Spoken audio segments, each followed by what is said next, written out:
wane gidan baya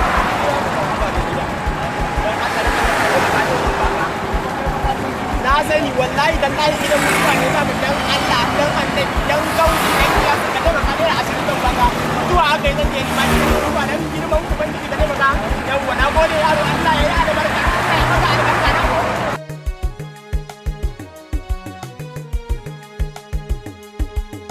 na na gode yaro